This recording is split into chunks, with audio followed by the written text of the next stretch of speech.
you how we can edit subscriptions. So if I click on subscribers, this is going to bring up all my subscribers, okay? And we've got this little settings button here. This allows people to subscribe to my updates. So if I decide I don't want it anymore, I can turn it off. I can say, no, I don't want subscriptions, and I can go and turn it off, okay?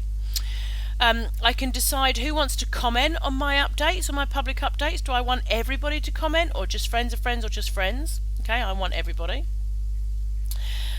Whose activity do I want to be notified about? Okay, so do I want to be notified about everybody's activity, or really just friends of friends, or no one? Okay, so that's my little notifications bar. This is your notifications bar up here. If I click on that, this is my notifications bar telling me what's going on. Okay, so I can choose whether I want to be notified or not. Let me just, it's not turning off. So my notifications bar isn't turning off. There we go. Okay.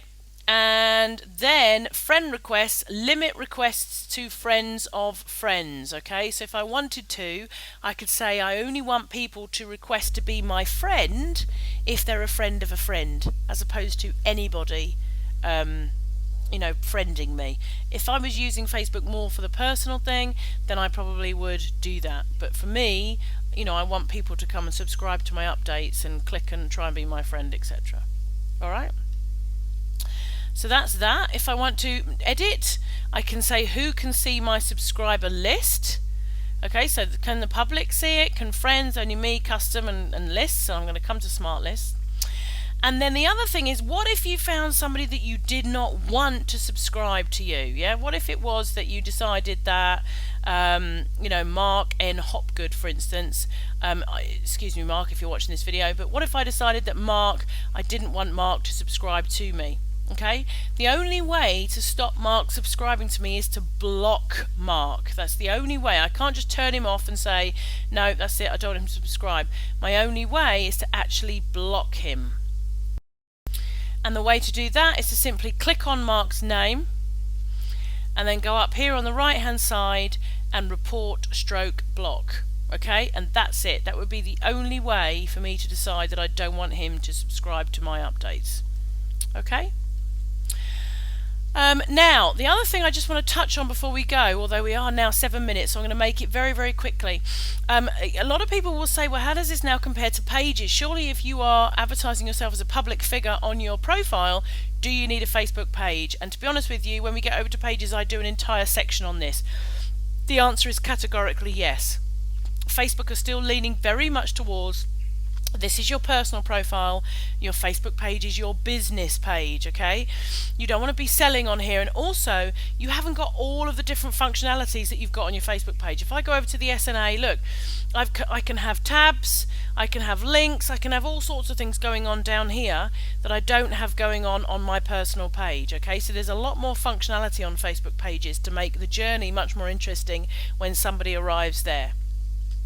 On my personal profile, I want to be a public figure because I want to be seen as the founder of the SNA, but it's still, Facebook are still saying, this is where you connect with friends, this is where you will have conversations and chat about your family and all that kind of stuff, and you will not be producing lots and lots of sales type content on your personal profile. What it is, however, where it has kind of greyed that line a little bit, is that subscribers are like fans. They're just like fans now. That's exactly what happens on a fan page. If somebody comes to your fan page and likes it, that basically means that they're subscribing to see your updates. They want to see your updates. Okay? And that's basically exactly what subscription is. Somebody subscribing to say, I want to see what's going on with this person. It's just like being a fan. It's just like clicking like. So it has greyed the line a little bit. It does mean that I am starting to put a bit more content on my personal profile, which is more geared towards the Social Networking Academy and all the rest of it. Okay?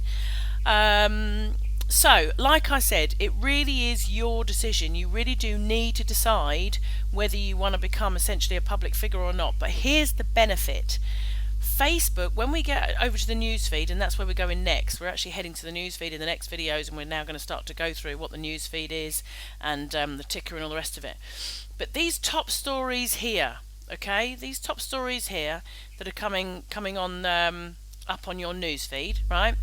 They come because of engagement and how you engage with people. And Facebook lend much more weight to friends' posts than they do to pages. So even if you engage with a page a lot, Facebook lend much more weight to friends' posts than they do to pages.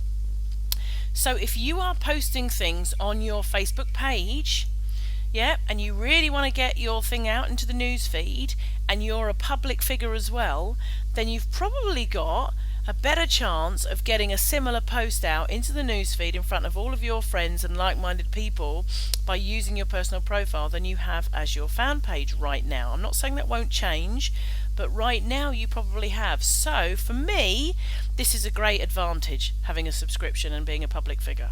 I don't have as many fans yet. I've got to build that subscriber list, but this is a really, really great advantage for me because it means I can get content out on my personal profile.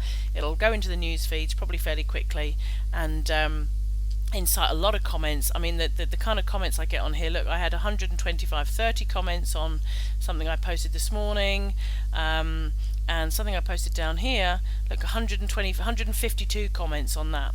Okay, so that's all I want to talk about with the subscribe feature at the moment. It comes back to content, guys. To get in the news feed, you need to be producing great content that people want to engage with, so it does come back to that. But we'll leave it there for now. I hope I've kind of given you a good overview of what that is.